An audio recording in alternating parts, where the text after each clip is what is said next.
Myself Shilpa Katavale from ACS Girls Junior College, Paspauri, Nagpur. We have already started the chapter Cell Structure and Organization. Today we will discuss about the Golgi complex. Golgi complex or Golgi apparatus or Golgi bodies.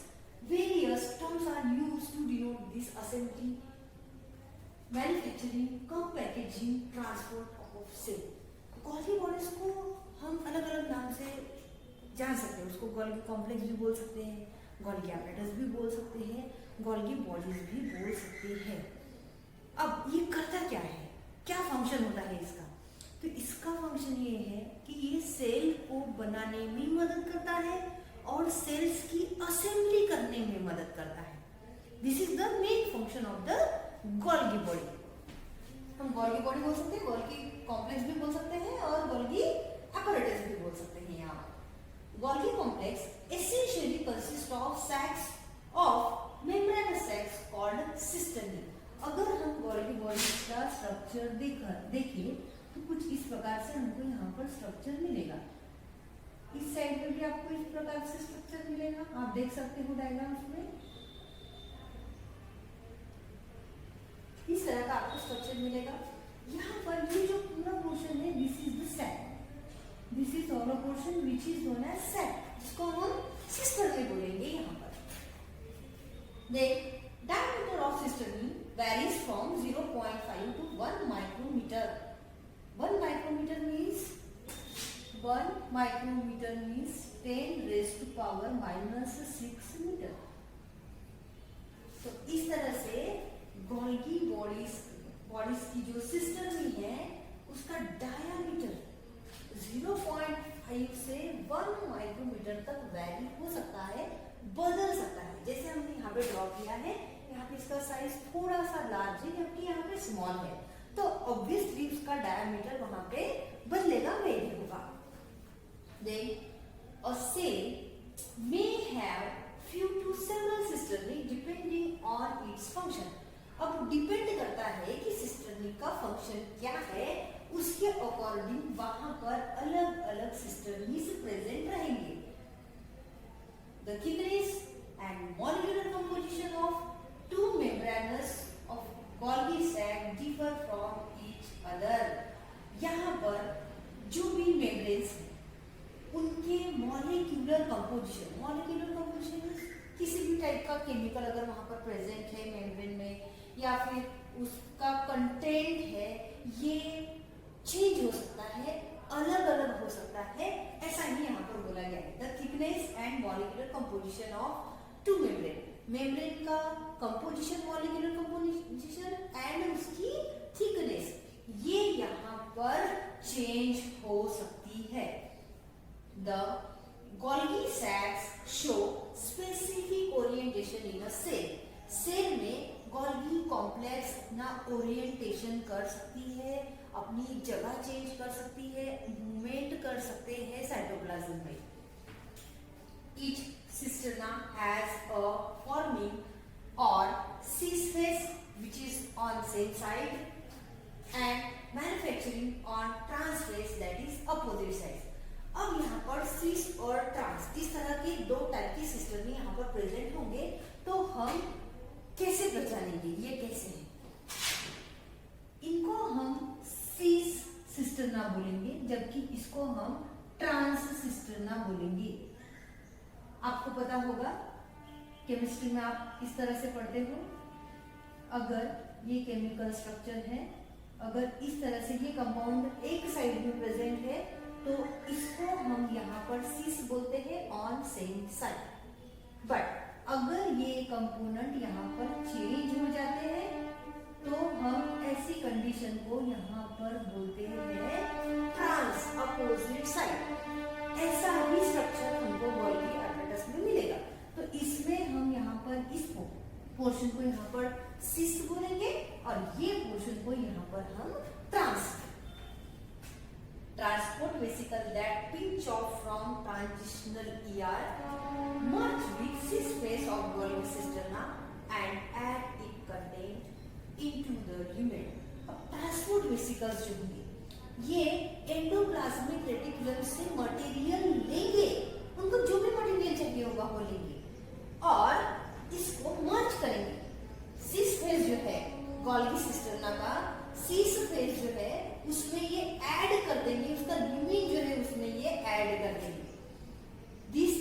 Explains why Golgi body are usually located near the endoplasmic. यही एक कारण है जिसकी वजह से Golgi apparatus हमेशा endoplasmic reticulum के पास होता है, क्योंकि यहाँ पर गोल्गी एपरेटस, गोल्गी सिस्टर्ना या फिर यहाँ पर गोल्गी वेसिकल्स जो है, ट्रांसपोर्ट वेसिकल्स जो है, ये एंडोप्लाज्मिक रेटिकुलम से उसके सिक्रेशंस लेता है। उसने जो भी मटेरियल सिक्रेट किया हुआ है, ऑब्वियसली मैक्सिमम तो प्रोटीन ही करता है, तो उसके जैसे और भी कुछ सिक्रेशंस होंगे उनको लेगा और सिस्टर्ना का जो भी सिस्टर्स है उसमें जाके ऐड कर देगा। इस तरह से इसका फंक्शन रहेगा। यही एक कारण है कि गोल्गी बॉडीज जो है वो हमेशा एंडोप्लाज्मिक रेटिकुलम के पास सिचुएटेड होती है। Modified and contain secretion leave Golgi through trans space again as membrane bound vesicles. अब जो ट्रांसलेस होता है, दिस इज ट्रांसलेस। यहाँ से आपको जो ये पोर्शन तैयार होते हुए दिख रही है, दिस इज ट्रांसपोर्ट वेसिकल। ये वेसिकल है, ये तैयार होते हैं, ये यहाँ से निकलते हैं, जब मैच्योर होते हैं तो वहां से निकल जाते हैं और ये मटेरियल ट्रांसपोर्ट करने में मदद करते हैं सिस्टर्ना के लिए। Then Golgi body carries out two types of function: modification of secretion of endoplasmic reticulum and production of its own secretion. अब Golgi apparatus जो है इसके दो मेन फंक्शन हैं। कौन से? एक तो ये मॉडिफिकेशन करता है, जो भी एंडोप्लाज्मिक रेटिकुलम ने सिक्रेशन किया है उसको तो एक्सेप्ट कर रहा है, लेकिन अगर उसमें कोई एडवांस टाइप का मॉडिफिकेशन करना हो तो वो मॉडिफिकेशन गोल्गी एपरेटस कर सकता है। उसमें इतनी एबिलिटी है कि वो जो भी सिक्रेशन है उसको फिल्टर करे या फिर उसमें जो भी प्रकार का मॉडिफिकेशन कर सकता है वो करेगा। Cisternae contain specific enzyme for specific function. Cisternae के पास हर टाइप का एंजाइम प्रेजेंट है। अब डिपेंड करता है कि एक्शन कौन सी शुरू है, काम वर्क क्या शुरू है। According to function, cisterna can use their specific enzyme. हर काम के लिए अलग एक एंजाइम होता है, हमको पता है। अब डिपेंड करेगा कि फंक्शन कौन सा प्ले हो रहा है, उसके अकॉर्डिंग सिस्टर्ना उसके अकॉर्डिंग एंजाइम यूज करेगा। Now refining of product takes place in an orderly manner. For example, यहाँ पर प्रोडक्ट को रिफाइन किया जाता है एक पर्टिकुलर मैनर से। एग्जाम्पल दिया है glycolipid, glycoprotein that are brought from the endoplasmic reticulum. ये मटेरियल एंडोप्लाज्मिक रेटिकुलम से लाए गए थे। Lose certain sugar and retain other. इसमें से ये जो प्रोडक्ट लाए गए थे ग्लाइकोप्रोटीन और ग्लाइकोलिपिड, ये एंडोप्लाज्मिक रेटिकुलम से लाए गए थे। इसमें से कुछ शुगर को लूज करना, जब उसकी जरूरत नहीं होने की वजह से उसको मॉडिफाई करना है, तो उसमें से कोई चीज जैसे शुगर को लूज करना, जो चीजें चाहिए, दूसरी कोई चीजें चाहिए तो उसको रिगेन करना, दैट इज द मॉडिफिकेशन और रिफाइनिंग हम यहाँ पर बोल सकते हैं। इस तरह की वैरायटी आपको अकॉर्डिंग टू गोल्गी फंक्शंस मिल सकती है। ये गोल्गी एपरेटस का वर्क है कि एंडोप्लाज्मिक रेटिकुलम से जो चीजें आई है, ग्लाइकोलिपिड, ग्लाइकोप्रोटीन और अदर चीजें जो भी, तो उनमें से कुछ चीजें लूज करना, जैसे शुगर को लूज कर दिया उन्होंने, और रीगेन करना। अगर उनको कुछ एडवांस टाइप का मटेरियल मिल रहा है जिससे और फंक्शन, सेल और फंक्शन बहुत अच्छे से प्ले कर सकता हो, एडवांस होता हो या फिर हेल्दी हो सकता हो, तो ऐसी चीजों को वो गेन भी कर सकते हैं। Golgi body also manufacture their own product. ये खुद के भी प्रोडक्ट्स तैयार करते हैं, खुद के भी सिक्रेशंस कर सकते हैं। Cellulose. Golgi bodies in many plant cell manufacture non-cellulose polysaccharide like pectin. Golgi bodies बहुत सारे प्लांट सेल्स में non-cellular polysaccharides तैयार करते हैं, जैसे पेक्टिन। पेक्टिन के बारे में हम बहुत चैप्टर में पढ़ चुके हैं, प्लांट किंगडम में पढ़ चुके हैं, किंगडम प्लांट में। तो हम देख सकते हैं यहाँ पर कि जो गोल्गी बॉडीज है ये बहुत सारे प्लांट सेल्स में नॉन सेल्यूलोजिक पॉलीसैकेराइड तैयार करता है, जिसको हम पेक्टिन के नाम से जानते हैं। मैन्युफैक्चर्ड और modified all products of Golgi complex leaves sisterly from trans face and transport vesicle. अब यहाँ पर जो ट्रांसपोर्ट वेसिकल है ये सी स्पेस को मटेरियल प्रोवाइड करने का काम करते हैं, इनऑर्गेनिक, ऑर्गेनिक सब्सटेंसेस और अदर सब्सटेंसेस। ये ट्रांसपोर्ट करने का काम यहाँ पर ट्रांसपोर्ट वेसिकल का होगा। While they are living from Golgi, certain markers may get impregnated on their membrane so that they can identify their specific target cell or cell organelles. जब ये गोल्गी को लीव करते हैं, ट्रांसपोर्ट वेसिकल जब leave करते हैं Golgi से जब ये अलग होते हैं, तब इनके पास एक मार्कर होता है जैसे सेंसर होता है, उस टाइप से इनके पास मार्कर मतलब उसमें एक उनको उस सेल्स को एक प्रकार का मार्कर प्रोवाइड होता है, इम्प्रेग्नेटेड हो जाता है उनकी मेम्ब्रेन पे कि उनको करना क्या है।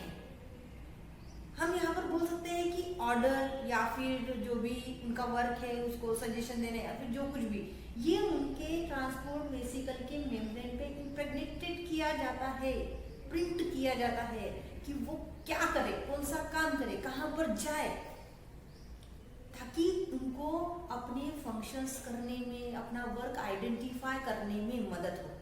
सेल्स के पास जाकर, न्यू सेल्स के पास जाकर या फिर कोई ऑर्गेनेलीज के पास जाकर उनको एक्चुअली करना क्या है, ये उनकी मेम्ब्रेन पे पहले से ही मार्क किया जाता है और ये ट्रांसपोर्ट वेसिकल उसी के अनुसार अपना काम करेगा।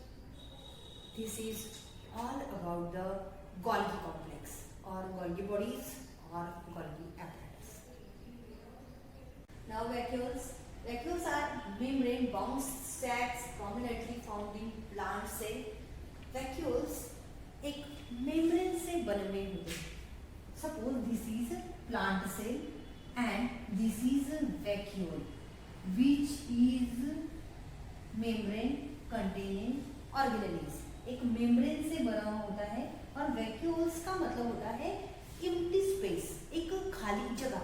ये पूरा वैक्यूल जो है, यहाँ पे पूरी स्पेस जो है, ये ऑल स्पेस आर वैकेंट, पूरी तरह से खाली है, वहाँ पर फिलहाल कुछ भी नहीं है, लेकिन वहाँ पर हम कोई मटेरियल को स्टोर कर सकते हैं। वो स्टोर करने के लिए ही वैक्यूल का साइज उतना बड़ा दिया हुआ है प्लांट सेल में। हम आगे पढ़ेंगे इसे। In animal cell, whenever present, they are few in number and smaller in size. अब एनिमल सेल की अगर हम बात करेंगे यहाँ पर, तो वैक्यूल जो होते हैं वो एनिमल सेल में भी होते हैं, लेकिन कम होते हैं और छोटे होते हैं। उनका साइज जो होता है वो छोटा होता है और नंबर्स भी इनके कम ही रहते हैं। This is animal cell and this is the vacuoles. Size may vary and number of vacuoles are less than the plant cell. Generally, there are 2 or 3 permanent vacuole in plant cell. Plant cell में 2 से 3 vacuole तो ऐसे होते हैं जो permanent होते हैं, means जब तक वो सेल प्लांट में प्रेजेंट है तब तक वो vacuole भी उस सेल के साथ प्रेजेंट रहेंगे और अपना जो भी फंक्शन है वो प्ले करते रहेंगे। In some large plant cells, a single large vacuole occupies the central part of the cell. It is called as central vacuole. We can see the plant cell, and this is the vacuole which occupies the central part of the plant cell. ये vacuole है और इसने near about 90% जो portion है cell का उसको cover किया हुआ है. That's why we can say central vacuole. हम इसे सेंट्रल वैक्यूल यहाँ पर बोलेंगे।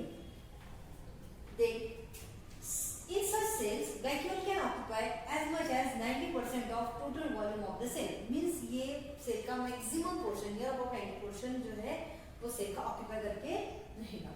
The vacuoles are bound by semi-permeable membrane called tonoplast membrane.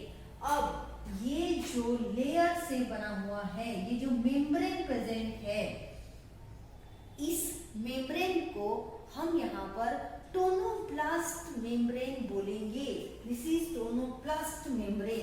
Which is semi permeable. अब यहाँ पे परमिएबल क्या होगा, सपोज दिस इज मेम्ब्रेन, अगर कोई मटेरियल यहाँ से आ रहा है, अगर ये जैसे कि वैसे ही चला जाता है, पार हो जाता है, तो इसको हम यहाँ पर परमिएबल बोलेंगे। बट ये मटेरियल आ रहा है लेकिन इधर जा नहीं रहा है, दिस इज नॉन परमिएबल, मतलब यहाँ पर वो जाएगा ही, जा ही नहीं सकता। लेकिन ऐसा होगा कि यहाँ से मटेरियल आ रहा है लेकिन यहाँ से कुछ मटेरियल यहाँ से जा रहा है, लेकिन कुछ मटेरियल यहाँ से नहीं जाएगा। इसका मतलब ये लेयर जो है ये मटेरियल को सिलेक्ट करके ही अंदर परमिशन दे रही है, ऐसा हम यहाँ पर बोलेंगे। इसीलिए इसको सेमी परमिएबल टोनोप्लास्ट मेम्ब्रेन बोला गया है। Tonoplast membrane helps in maintaining the composition of vacuolar fluid. The cell sap differ from that of the cytosol. Cytosols means cytoplasm की जो कैविटी है, मीन्स सेल जो है, ये हम यहाँ पर पढ़ रहे हैं, ये सेल प्लांट सेल है, ये पूरी एक कैविटी है जहाँ पर साइटोप्लाज्म प्रेजेंट है। इस कैविटी को ही साइटोसोल बोला जाता है। तो ये साइटोसोल में जो भी कंपोजिशन है इससे बहुत अलग ही कंपोजिशन यहाँ पर प्रेजेंट होगा। जरूरी नहीं कि जो कंपोजिशन यहाँ पर है, जो भी ऑर्गेनिक मटेरियल या फिर कोई और मटेरियल, कोई और एंजाइम्स प्रेजेंट हो, वही यहाँ पर प्रेजेंट हो, ऐसा जरूरी नहीं है। यहाँ का फ्लूइड, यहाँ के जो भी कंपोनेंट होंगे वो साइटोसोल में जो प्रेजेंट है उससे डिफरेंट यहाँ पर हो सकते हैं। The cell sap of central vacuole is a storehouse of the various ions and thus is hypertonic to cytosol. अब सेंट्रल वैक्यूल की सेल सैप जो है, मीन्स हम यहाँ पे सीधा बोलेंगे कि यहाँ पर जो है बहुत सारे टाइप के आयंस प्रेजेंट रहेंगे, इसीलिए उसको हाइपरटोनिक बोला गया है। हाइपरटोनिक मीन्स एकदम फुल बोल सकते हैं। यहाँ पर सपोज दिस इज कंटेनर, अगर कोई चीज को हम ये कंटेनर में एकदम फुल तक भर ले तो हम इसको हाइपरटोनिक बोल सकते हैं। इस प्रकार ये ऐसा वैक्यूल है कि ये पूरी तरह से 100% खुद में कंटेंट को कलेक्ट कर सकता है। जब तक वो पूरी तरह से भरे नहीं, उस लेवल तक वो कंटेंट को ले सकता है और स्टोर करके यहाँ पर वैक्यूल में रख सकता है। देख, small vacuoles in seed certain plants store organic material like protein. अगर सीड्स के वैक्यूल है, सीड्स में अगर कोई सेल्स प्रेजेंट है, अगर उसमें वैक्यूल प्रेजेंट होंगे ही, हम बोल रहे हैं प्लांट में प्रेजेंट है तो सीड में प्रेजेंट होंगे ही, तो ऐसे सीड में जो सेल है वो वैक्यूल जो है उस सेल्स में प्रेजेंट है, वो ऑर्गेनिक मटेरियल को स्टोर करके रखते हैं, जैसे कि प्रोटीन। ये प्रोटीन जो है ये मटेरियल ऑर्गेनिक मटेरियल है और ये सीड के सेल के वैक्यूल में प्रेजेंट है। Vacuoles store excretory product or even compounds that are harmful or unpalatable to herbivores, thereby protecting the plant. यहाँ पर vacuole जो है ये कुछ excretory product उनको भी स्टोर करके रखने की कैपेसिटी रखता है। इनके अलावा कुछ ऐसे प्रोडक्ट है जो जिनमें से स्मेल आती हो और हेर्बिवोरस मींस घास फूस खाने वाले, प्लांट लीव्स खाने वाले ऐसे एनिमल्स हो, इनको अगर हार्म हो सकता है अगर प्लांट के लीव खाने से या फिर उनके जो भी प्रोडक्ट्स है वो खाने से, तो ऐसे प्रोडक्ट्स को भी वैक्यूल खुद में स्टोर करके रखता है कि दूसरे एनिमल्स को हार्म ना हो, प्लांट भी प्रोटेक्ट हो जाए, किसी भी हार्मफुल चीज से प्लांट को नुकसान ना हो। ऐसी सारी चीजें, एक्सक्रीटरी प्रोडक्ट, अनपैलेटेबल प्रोडक्ट्स, ये सारी चीजें जो है वो वैक्यूल खुद में स्टोर करके रख सकता है। Attractive colours of petals are due to storage of such pigments in vacuole. अब हमें पता है, हम फ्लावर्स को देखते हैं, फ्लावर्स की पेटल्स बहुत सुंदर सुंदर होती है, तो जो कलर्स की वजह से, जो पिगमेंट्स की वजह से कलर अचीव करते हैं पेटल्स, वो पिगमेंट्स वैक्यूल स्टोर करके रखने की कैपेसिटी रखता है। इंटेक ऑफ फूड और foreign particle of phagocytosis involve formation of food. Phagocytosis means किसी भी चीज को गेन करने की कैपेसिटी, वो प्रोसेस, गेन करने की process.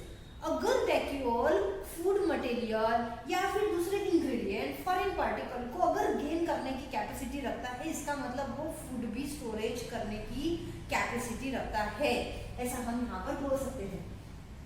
In fresh water unicellular form like hemisphere excretion and osmoregulation takes place by the contractile vacuole। अगर हम यहाँ पर यूनिसेलुलर ऑर्गेनिज्म की बात करते हैं जैसे कि पैरामीशियम, तो इनके पास भी वैक्यूल प्रेजेंट होता है और वैक्यूल जो है इनके बॉडी में एक्सक्रीशन और ऑस्मोरेगुलेशन की प्रोसीजर यहाँ पर परफॉर्म करते हैं।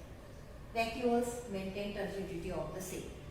अब जाहिर सी बात है कि सेल है, सेल में लिक्विड मीडियम प्रेजेंट है, आयन प्रेजेंट है, स्टोर हो रहे सारे कंपोनेंट, सारे nutrient material, inorganic organic substances, pigments, सारी चीज़ें अगर वहाँ पर स्टोर हो रही है तो उसका अपना खुद का एक लिक्विड मीडियम होगा जिसकी वजह से सेल की टर्जिडिटी को मेंटेन करने के लिए वो मदद कर सकता है। This is all about the vacuole.